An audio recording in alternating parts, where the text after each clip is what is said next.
Okay, super.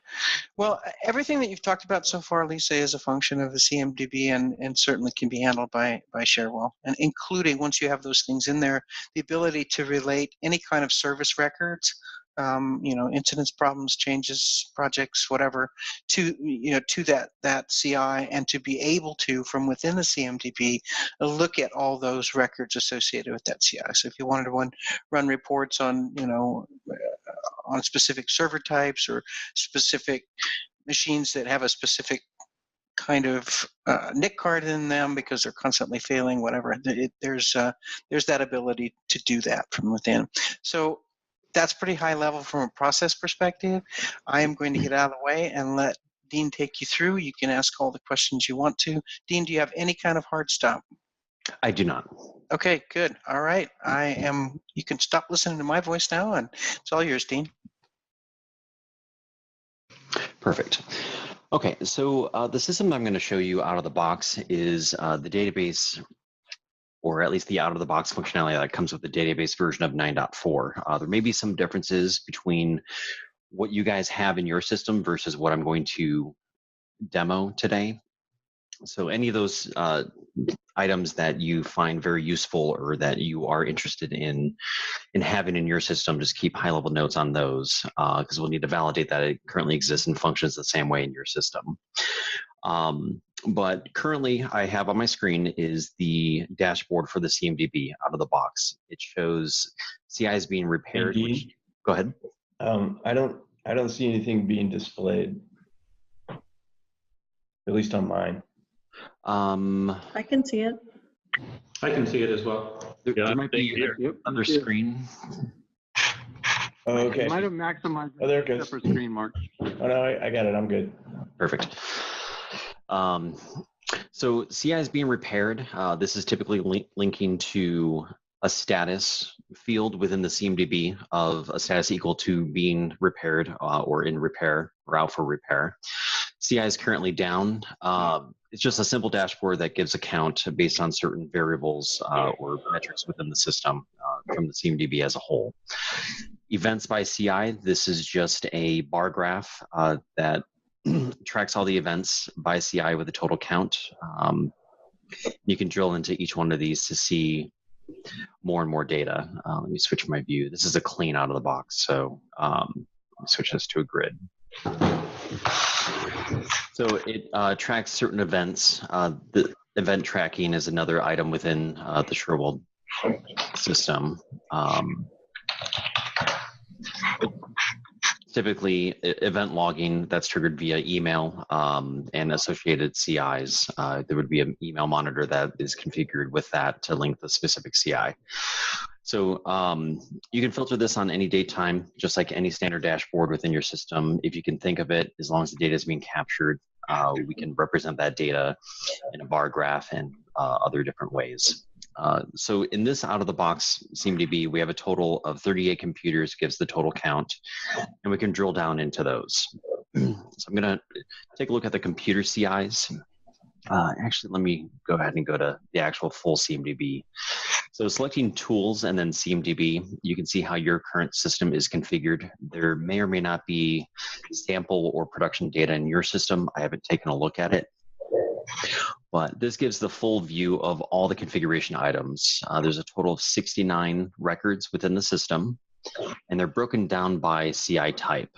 And you can constrain this list by selecting the drop-down here, and you can choose to view only all the computer CIs, mobile devices, other CIs like peripherals, docking stations, keyboards, mice, depending on what you want to have housed within the system. You can also track software licenses and the number of devices that have that software license installed through a relational mapping.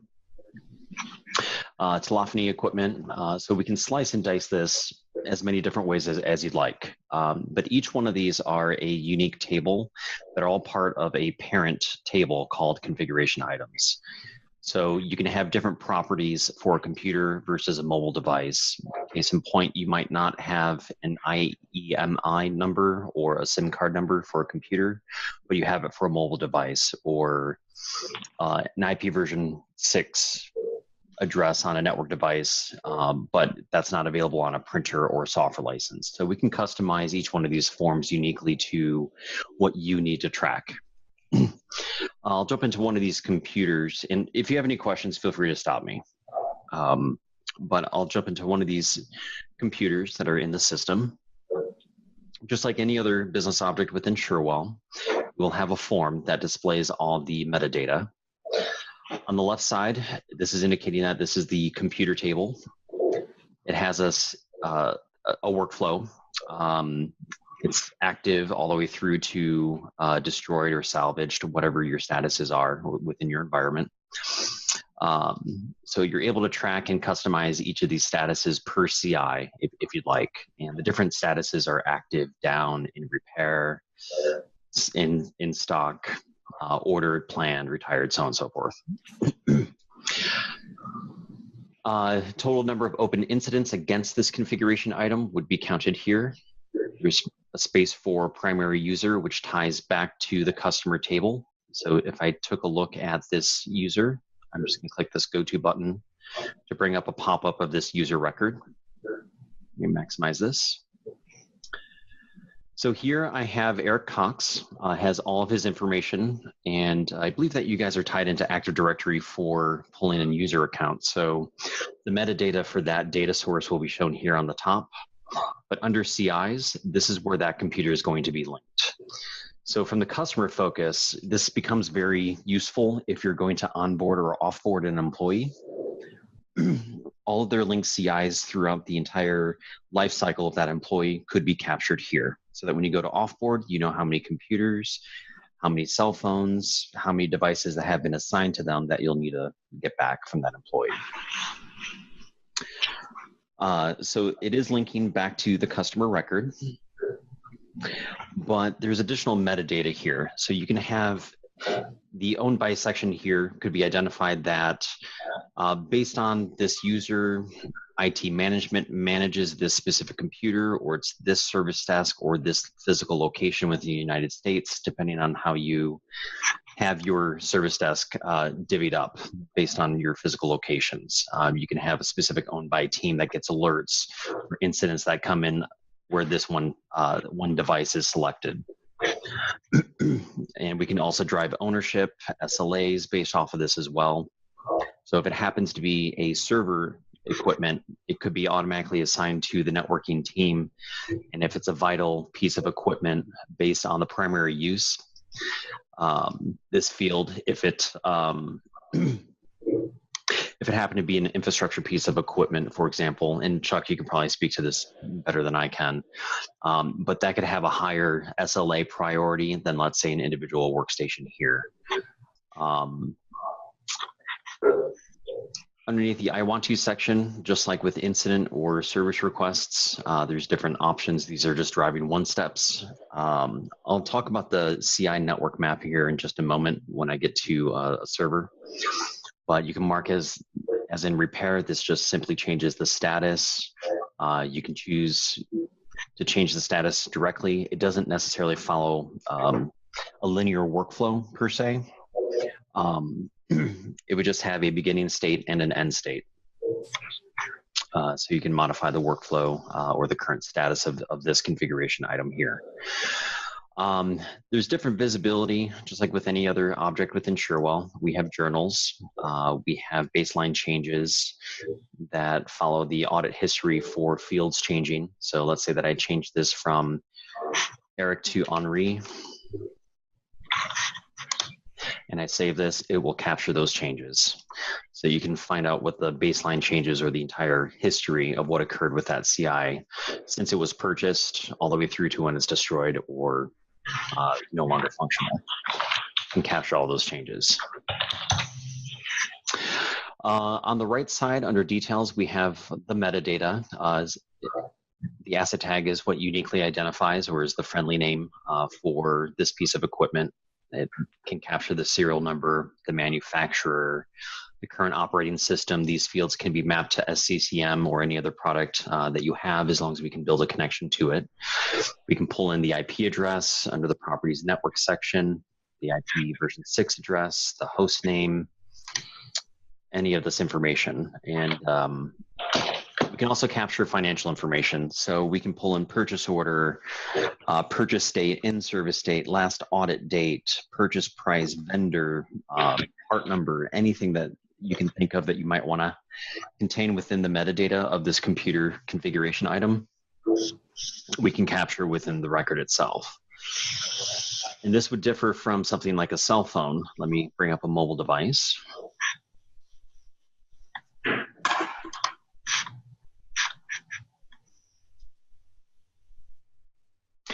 This mobile device would have the phone number, the SIM card, the IMEI. So these forms can be fully customized to the metadata for this particular table or piece of equipment.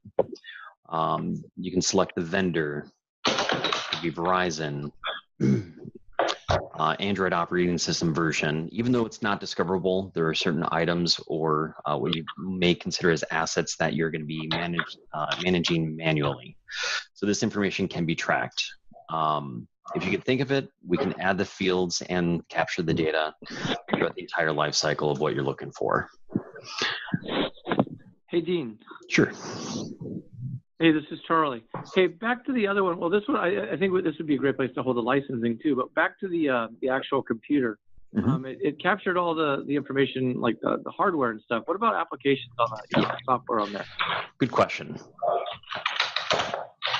So here we have an installed software tab. And if I saw that, yeah. The installed software tab, based on the different tools that you have for discovery, each tool is a little bit different, but this is just linking to another configuration item within Cherwell. So we have two other configuration items that's called Adobe Reader and PeopleSoft that is linked to this one. So let me go ahead and go to that piece of software license, Adobe Reader. I can see all the installed instances for this license. So if you have, let's say, 50 licenses for Adobe Reader or Adobe Illustrator, you can link all the different downstream or upstream configuration items to this record to know how many licenses that are currently in use and be able to manage your licensing from this perspective. So these are a total of 38 licenses that are available here in this list.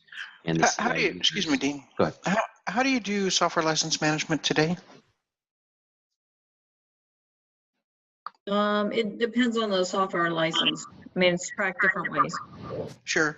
You use SCCM for Microsoft? Some of it's SCCM and some of it is, some we have manual spreadsheets, like for Autodesk product. It just depends on what it is. Right. Office 365 is online, etc. Right. Adobe's online. Okay. A quick follow-up question. Dean actually answered my question. Okay, good. Dean did answer your question, Charlie? Yeah, actually what he was showing me right there was where I was going with that question. So, yeah. Okay. I had a question back on the computer screen as well. You mentioned that like when you change the user on the record that it would capture a baseline change. I think that's what it's called. Can you define which fields cause where it captures a change? Yes, you can. So depending on the properties of the field, there's a checkbox. Let me log into the Orange client. There's a checkbox as long as you're tracking history, or history is enabled on the business object, or the table rather. There is a checkbox where you can pick and choose which fields are changed. After the first save, it'll capture the old value and then the new value and who changed it on what date time. Okay, perfect.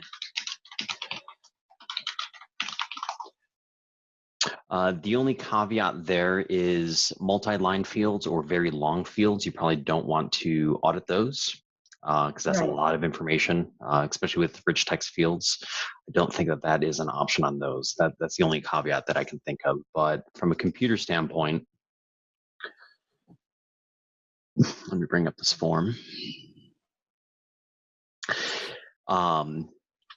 if you wanted to capture all the different IP addresses that this once held, let's say through discovery and you need to do a search, you would just check the box, track changes to field, and then it will just immediately after publish would start tracking all changes to that field. Okay. You can track date, time fields, logical fields. It just gets tricky with the multi-line like description or rich text fields. Okay. And you can mark them searchable as well. We could create different searches to constrain down a specific history. So if you wanted to see how many times a user has changed, we can potentially build out a search that counts how many times a computer has changed ownership. If you're looking on that level of detail, we can certainly build something like that out as well. Okay. So if it changed departments, oh, go ahead. I'm sorry, I just had a question because you referenced the wireless devices a minute ago, and as we have issues with those devices, we typically have to repair or replace those. Right. So that asset tag number, I'm assuming, is a system-generated number. How does that function when it comes to you've selected one to be a repair, and now you have two different assets, Right. but you're replacing it there? So how does that system function in that way? Good question. So in the case of mobile devices, as you would go through and develop this form, we would pick and choose per category what you want that unique field to be. In this case, because it's a mobile device, you probably don't want phone number to become the unique identifier. It's probably going to be the IMEI number, or something that's uniquely identifiable to that device based on the grouping, how you're going to group these together. So, because the phone number could change any number of times, but the MAC address or the IP address or this unique value for this specific group of devices, we can configure those per device of what that unique field is. Right. Okay. So you're using Intune today to manage your mobile devices, yeah? That's correct. Okay. Dean, have we ever done an integration with Intune? I'm currently not aware, but I'm sure somebody's touched it at some point. Okay. I'll go do some research while you keep going. Yeah, as long as they have an API or if there's a local instance of it and it's the back end of SQL, more times than not, we can build a link into that data. And if all else fails, CSV files or exports do work. Okay. So I think that covers how you can slice and dice it based on the different categorization of them. Printer devices might have, just to reiterate quickly, different pieces of information. It might have a barcode on it, what have you. But where this information becomes the most impactful is how it links to each other. Let me go ahead and pull up server. So let's say that we have a domain controller, or even probably an application server is better served on that. Once you have all the information in here, we can click on related CIs here, and we have an upstream CI that goes to a network device, which this looks like it's either a switch or a router. And then we have downstream CIs. Let me go to an application. I think this one would be better. Related CIs. So we have an upstream CI to a network device and downstream CIs. Let me go ahead and link this to, let's say, a file server.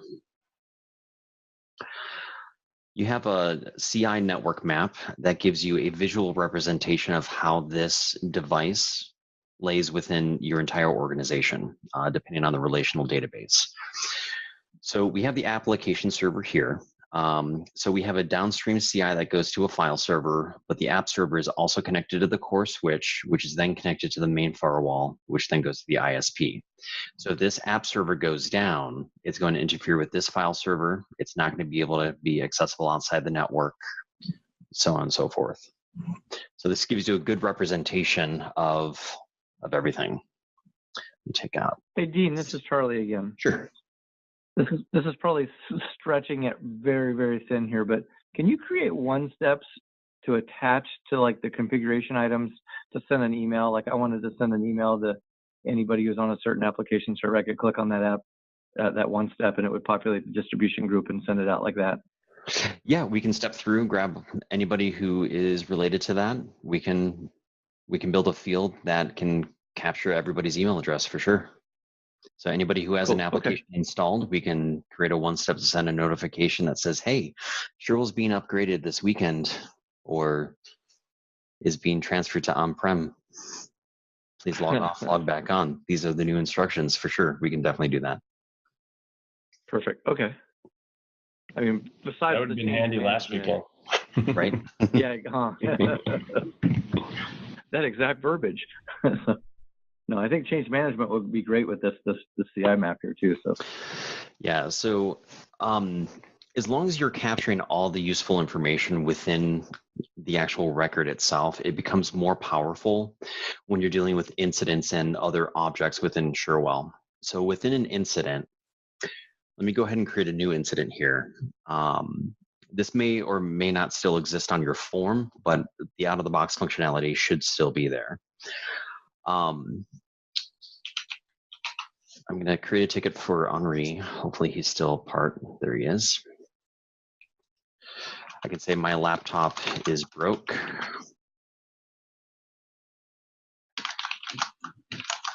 Cannot do my work. And I can classify this as a incident. Let's say that it is desktop management, submit incident. Because I have an issue and I'm going to say this is a priority 5. No other additional details. Based on the requester, there's a primary CI field that's here. And what this allows the technician to do if they're taking this over the phone, I can look for all configuration items by default for Henri. Currently, he doesn't have anything related to him for a server. But if I go to all configuration items, this automatically constrains down to all the equipment that is owned by, or at least related to, Henri. So I can search for his computer and select his computer as the primary CI.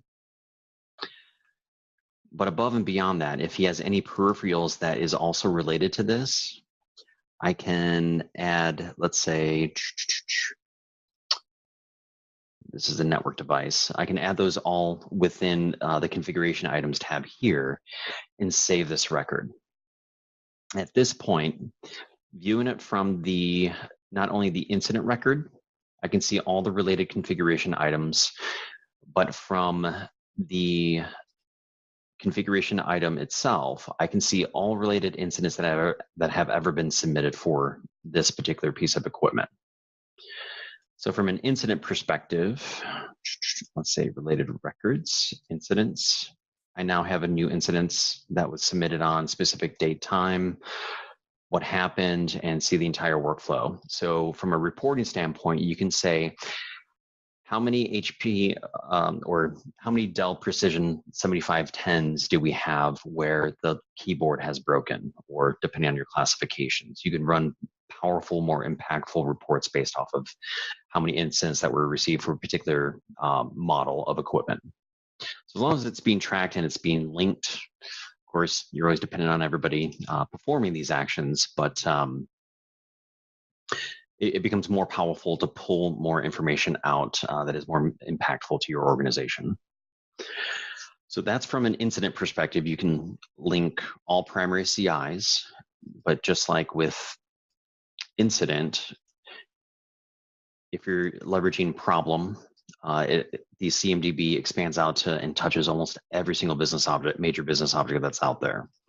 So from a problem perspective, if there is, let's say, a major incident that comes through due to a hardware failure for something, I can take and link all the configuration items that were impacted by this problem and be able to report on it later.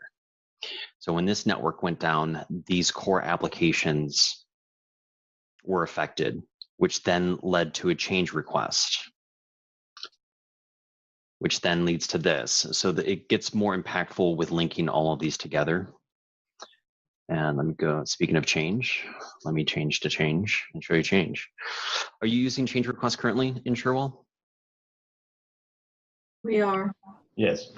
Okay. Are you currently linking configuration items at all? No. Okay. So once you have your CMDB operational, it'll allow configuration items, a primary configuration item that the change is for, to automatically be linked once you select it to this change record. And then if there are other sub configuration items that are also affected, let's say, for example, you went through the bringing Cherwell from SaaS to on-prem. You have 4 servers that were affected by it, but you also had a DNS. You had a domain controller that was also affected because it needed to propagate the network. You can link all those configuration items and associate it with this change. So then after everything's complete, you can do continual service improvement via reports and different metrics that you pull from there. Let me go ahead and create a new change because there's an impact analysis that also you can pull. So let me create a standard change. So if I'm creating a change and let's say it's enterprise apps, priority is high, I can search for a configuration item and let me choose one for all customers based on server, that application server. I can run an impact analysis and find if I am making a change to this single device, what is going to be affected. So it's the same view that you just saw, but it's also accessible through the change request.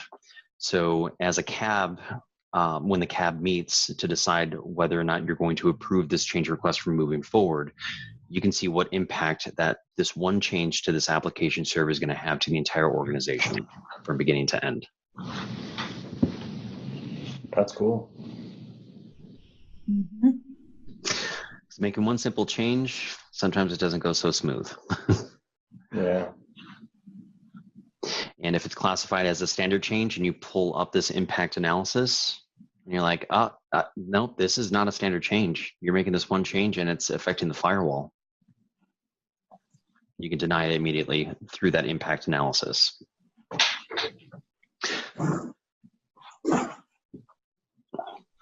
And then between the proposed start date and end date time through the impact analysis, you can see if any other changes are being affected and go from there. I probably don't need to save this one. Oops. So the other item from the CMDB perspective, I'm not sure if you're aware of this, but let me bring up the services. And Chuck, you can probably jump in and talk to this standpoint. I'm going to pull up the service and show the mapping that way.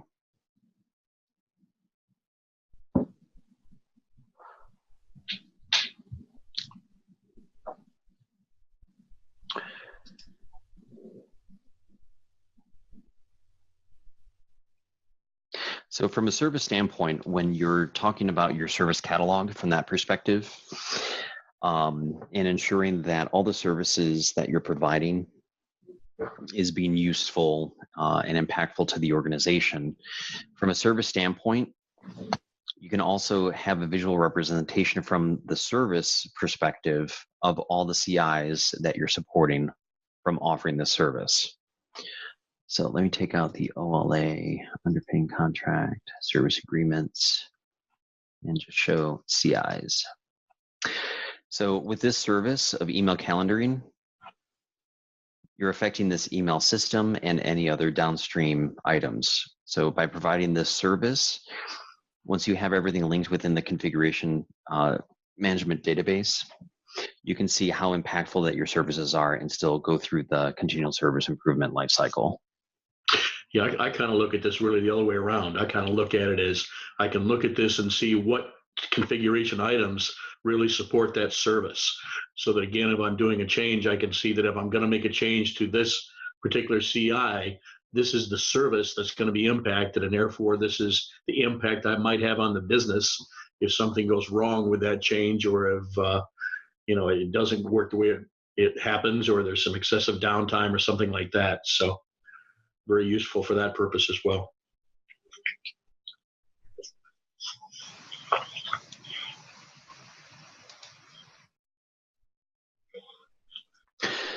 And within the visualizer, there's different ways that you can lay this out in a grid format.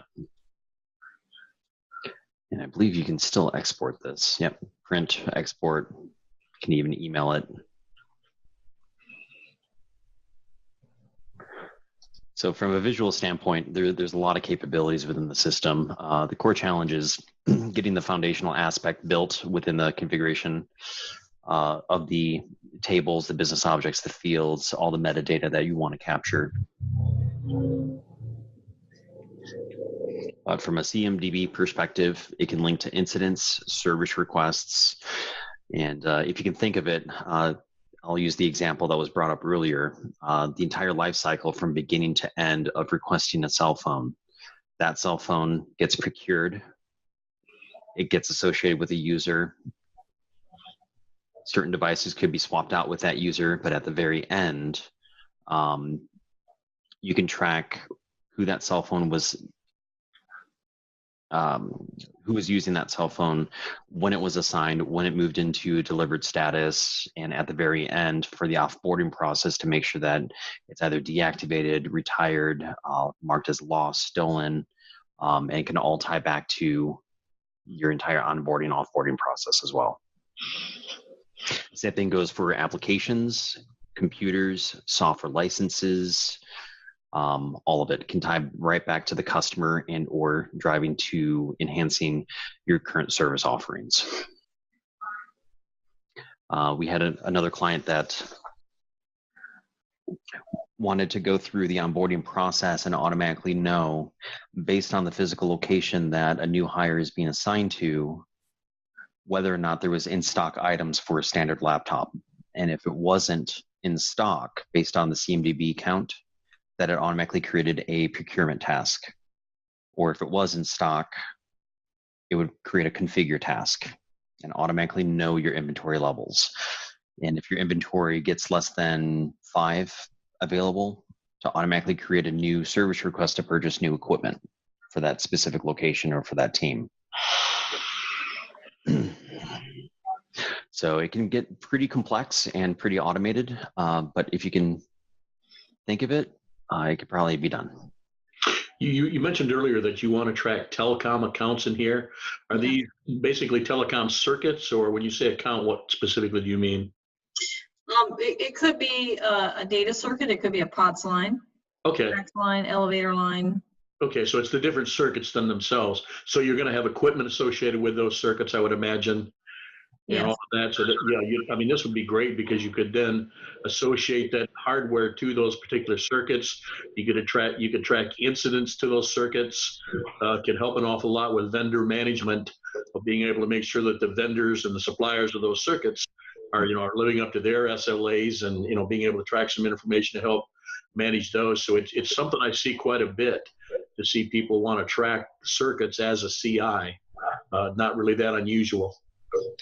Yeah, that reminds me of another CI item that we did, where we had another business object that tracked all the maintenance cycles for all the different types of configuration items. That once per year or once a quarter, new maintenance items are generated for a specific CI if it hasn't been completed within a 6-month period.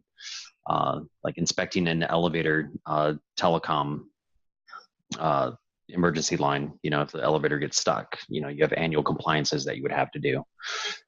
So other automation items can be also built in the system that leverages that specific piece of equipment the last time that it was audited. Like recurring maintenance on vehicles, that's another one. Okay. So, notifications on those, like if you had a projected start date or planned installation date, can we automate a system so that it generates an email notification if it's already past that timeline?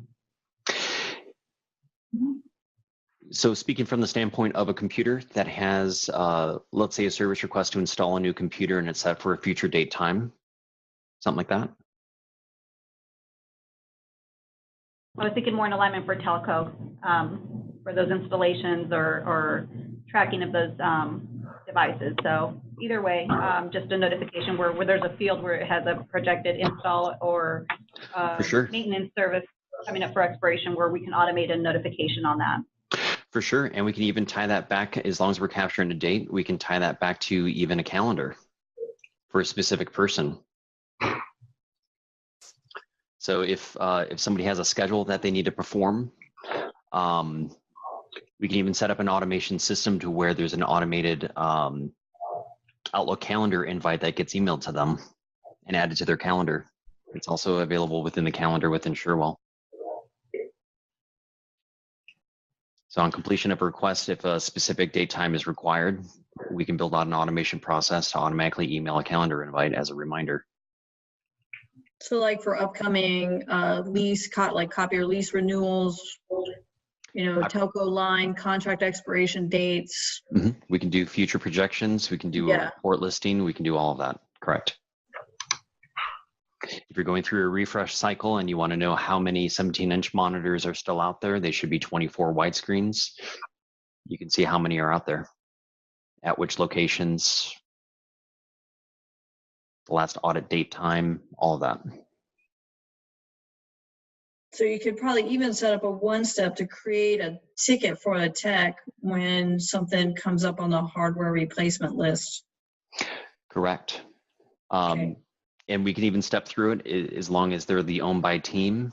And once a month, you can create a new ticket that steps through all configuration items that are owned by that team, where the, warranty end date is less than 60 days away, and attach all those configuration items to a new request.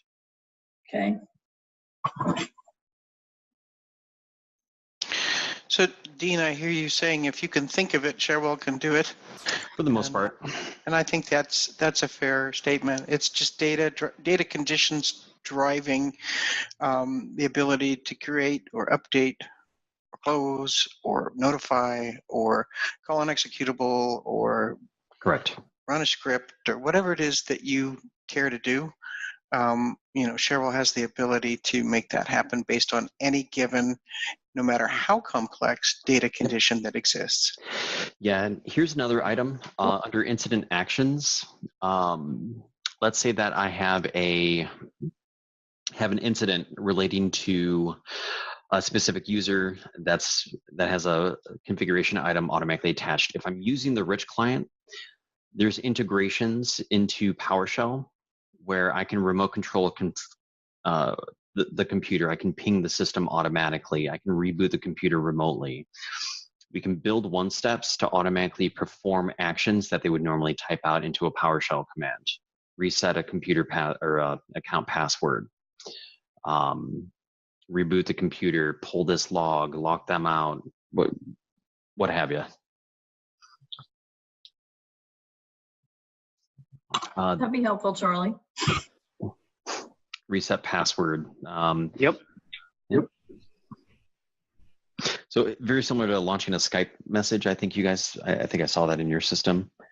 We can create one-steps to automatically execute from the local user's workstation a specific PowerShell command. And we can pull all the information that's needed to perform that action from the configuration item itself.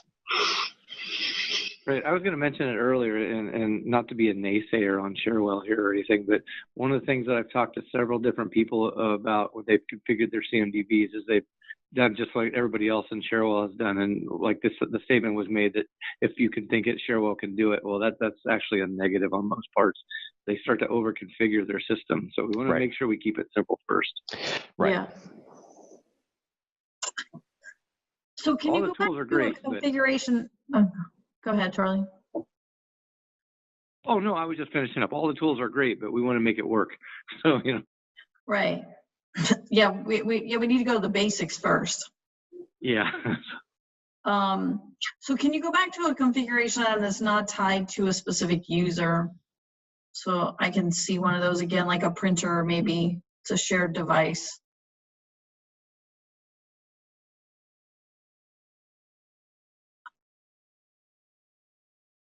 So it still has a primary user attached to that? Mm-hmm. How exactly does that work?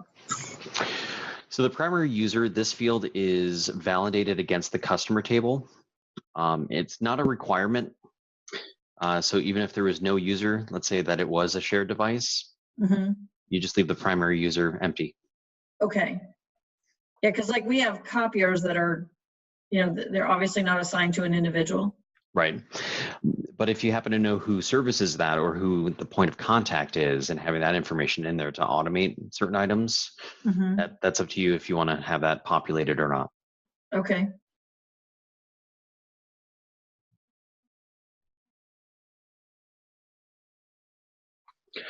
But within the configuration items as well, there's a lot that comes in out of the box. There's different services that are mapped, which ties to that visualizer that I showed earlier. Different journal entries, you can add notes.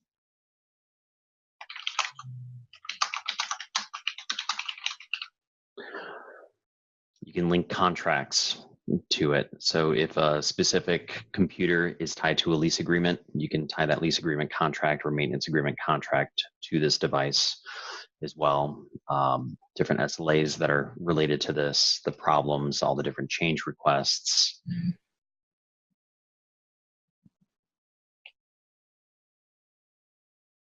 Yeah, it's tied in pretty well. Okay. And depending on the, in later versions of Cherwell, let's say that you have SCCM that you're importing for certain pieces of information, and you have another piece of software that also tracks that same information plus a few extra things. Later versions of Cherwell, you can actually have multiple external sources of data for a specific record.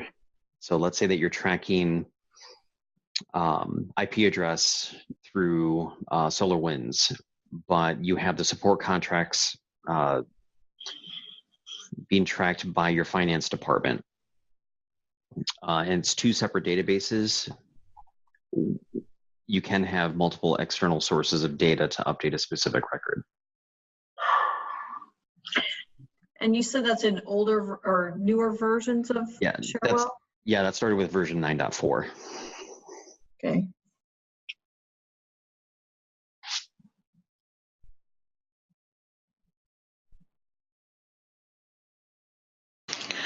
So the real secret that is keeping this thing up to date and making sure that you have the proper processes in place to do so. An example would be if you're making a change on a specific device, the very last thing that you should do in that change is update the configuration item. Now that could be done automatically in some cases through links to Discovery and a CCM, but if you make it part of your process itself, then this comes a lot closer to being the single source of truth than if you do not. Definitely.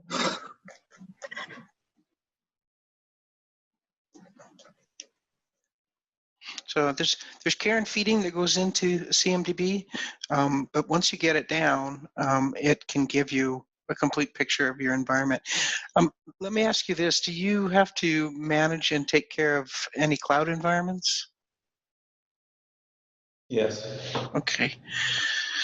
So when you get there, which is not yet, there and I know I'm the sales wonk, but I'm just going to put it out there. There are products on the market that will populate this CMDB for you through a process of discovery that would take your breath away. And in terms of their ability to manage all of the inputs you have, that and including things like network monitoring that are one of the challenges people have when they look at this and they go, oh, I can fire off alerts and put them in Cherwell and have them create incidents, and that works until you realize you haven't orchestrated them properly, and it's blowing up your email because it just keeps constantly giving you information. So a way to control that is, using some external applications.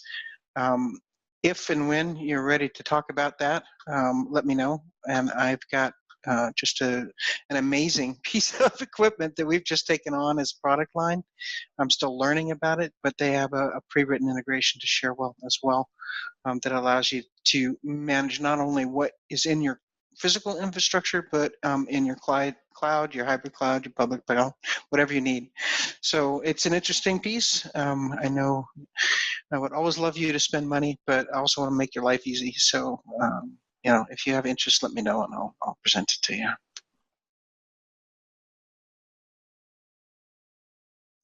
So are there any more questions about CMDB and how it could be of value for you there at JF Shea? I think you answered all my questions. Okay. Anybody else? No, I'm good. What is the typical starting or entry point for most companies that are using the CMDB function here? Where do they begin? Just with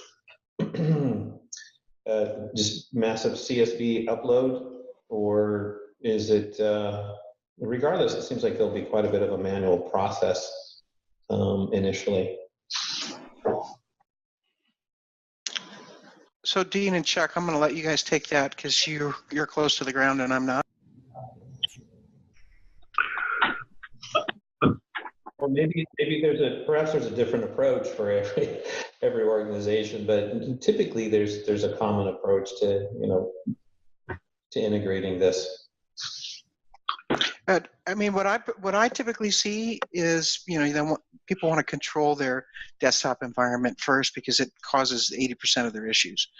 And so they'll begin with, and I think that's why Dean is concentrating on the computer. There's a lot of data in here about workstation type devices.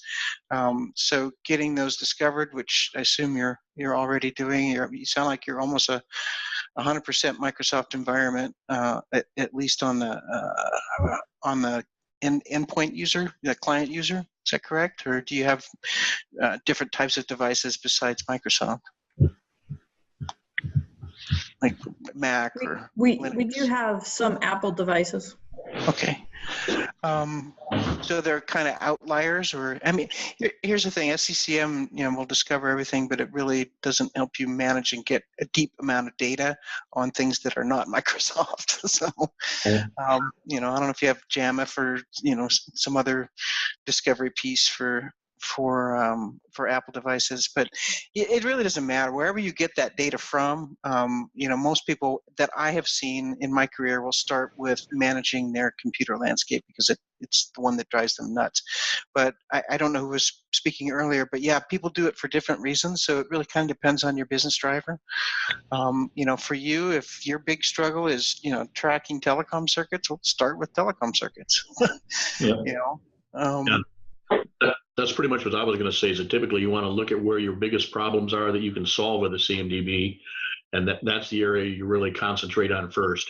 If you can't identify what that is, we often tell people to start with what your critical services are and try to get those loaded in, and then work vertically to get all of those services connected all the way down through to all of the CIs and the relationships built and all of that. But it really is just looking at what your big problems are today, and where do you need the CMDB to help you solve those problems, and beginning with those areas, and then looking to at what tools you have available to you to do some of the discovery in the population to get it started, or is it all a manual process for you? But figuring out a lot of that is, so starting with kind of really just a strategic plan of how you want to go about building your CMDB based on the requirements that you have for the CMDB.